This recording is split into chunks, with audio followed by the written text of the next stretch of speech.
first episode of the Lansdowne Rundown. And this new bi-weekly series will provide insights, updates, highlights, and reviews about your Ottawa Red Blacks, as well as the Ottawa Fury FC, and some behind-the-scenes looks and updates about events going on site here at Lansdowne. This week, we're very happy to cover some exciting Fury FC highlights, some Red Blacks updates, and we've got an interview with a special new face at TD Place that we think you'd like to get to know a little bit better. Starting with the Ottawa Fury FC, the team closed out a 4-match regular season road trip on Wednesday with a 1-0 win over the Indy 11 in Indianapolis, with Carlisle Mitchell scoring the only goal of the match. During the trip, they won 3 out of their 4 games, with the most notable performance, in my opinion, coming from Reed in the June 24th match against the New York Red Bulls 2.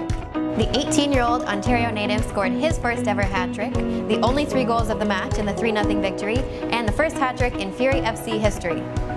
As well, the Canadian Championship is underway, an annual tournament in which premier Canadian teams compete for the Voyageur Cup. For those unfamiliar with the tournament, teams compete in 2-legged ties, meaning a series of 2 games for which each team is the home team once. The winner is then determined by the combined score of those 2 games. Having won the tie with an aggregate score of 2-0 against AS Blainville last week, the Ottawa Fury advanced to the semi-finals, where they'll face Toronto FC. The first of the 2 legs will be on Wednesday, July 18th at BMO Field in Toronto. In the meantime, you can catch Ottawa Fury FC home games on Sunday, July 8th versus the Pittsburgh Riverhounds, and on Saturday, July 14th versus Penn FC. We know you're going to bring the energy, and we know you're going to bring the noise, but please also make sure to bring lots of water, stay hydrated, and put on a little bit of sunscreen, because this heat wave isn't done with Ottawa just yet.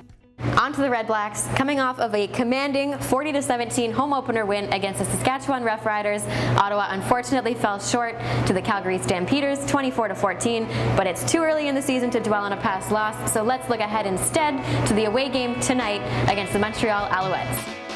Ottawa met Montreal most recently during preseason, when backup quarterbacks Danny Collins and Dominic Davis each threw a touchdown, and kicker Lewis Ward hit 4 field goals in the Red Blacks' 27-7 win over the Alouettes. In other Red Blacks news, before the next home game, we felt it important that our nation be properly introduced to the new in-game host, Geoff MacKay. We sat down with Geoff to help you get to know him a little better. Take a look. Thank you so much for taking a minute to sit down with us today, Geoff. We appreciate it. My pleasure.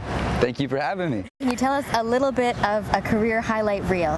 I've been a stand-up comic for over a decade. I headline clubs and corporate shows and theaters and stuff in Ottawa mostly, but I mean I tour all over the world. I've done shows in Canada, the US, China, England. A couple years back I was with an envoy for the Canadian government. I did some shows for the troops in Kuwait, France, and Ukraine. That was a highlight for sure. I got to do a show on the deck of a battleship in the Mediterranean. You don't do many shows on ships in the Mediterranean. It was pretty sweet. And what do you think you bring from all of that experience to being the new in-game host for the Red Blacks? I got some creative ideas. I love the Red Blacks. I love the atmosphere at the stadium. I'm bilingual, je parle français. I even have the piece of paper to prove it. Okay, let's see.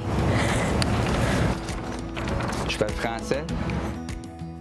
Did you play any sports growing up yourself? Do you have a sports background? I did play competitive hockey and soccer. I played for the Ottawa West Golden Knights. And what are you going to bring to the stadium on game day that fans haven't seen before? A fun-loving attitude. I had some creative games that I thought would be really fun for the stadium that we're going to be featuring this year. Can you give us any sneak peek to those games, or should we keep it a secret? There's going to be a lot of people in the stadium screaming out random names. Okay. We'll put it that way. I'm intrigued. You should be. So the home opener was your in-game debut. Can you tell us how that first experience on the field went for you? First game was fun. There was a few technical not difficulties, but mishaps that happened that ended up just being hilarious. That was really fun. Sometimes the mistakes are the best thing that happen in life. What does it take to prepare for a game? What do you do to get yourself ready to be here in front of so many people?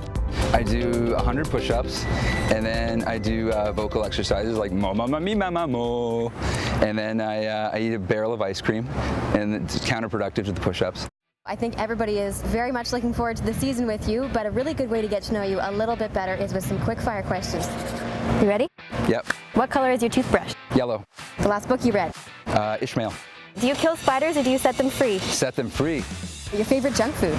Poutine. Friends would describe you as? Who is that guy? Finish this sentence. When I dance, I look like? Carlton from The Fresh Prince. Yes or no, pineapple on your pizza? Absolutely. What is your favorite music genre? I want to say metal, old metal. What TV character are you most like? Oh man, this is Scooby-Doo. What scared you as a child? What's Sasquatches? They still do. Which TV show would you win, The Amazing Race or MasterChef? Amazing Race. Finish this sentence. Our nation is? My favorite place to be on a Thursday, Friday, or Saturday night. And our last question for you, who is your favorite twin, Amanda or Brittany? I'm going to go with Nick, the camera guy, because I can't win that. Is there anything else that you'd like to share about yourself, what you're looking forward to, or anything else that our nation needs to know? I'm just saying, it could be anybody. If you're sitting in this stadium, we could have you down on the field. It's going to be a hilarious time. And if you're in the city and you want to check me out at Absolute Comedy, I'm always on Preston Street doing comedy. Excellent. Thank you very much for taking some time to introduce yourself to us and to the rest of our nation. Thank you so much for having me. Bye-bye, Ottawa. We are super excited to spend the rest of the season with Geoff, and we hope that you are too. And maybe if you get a chance to meet him, introduce yourself in French to test the legitimacy of that official documentation. Now on to some Lansdowne updates, what's happening this weekend. If you're one of those people who's been telling themselves to check out 613 Flea, make it happen this weekend. On Saturday, July 7th, Ottawa's beloved Big Little Flea Market is back with 110 vendors offering unique, one-of-a-kind finds. And it's supposed to be a beautiful weekend, so make a day of it, shop in the morning, check out a beautiful Lansdowne patio in the afternoon, and celebrate your purchases. That's all from us. Thank you for joining us for our first episode of the Lansdowne Rundown. These videos will become bi-weekly, but since we're just starting out, you can expect another video back here next week. See you then.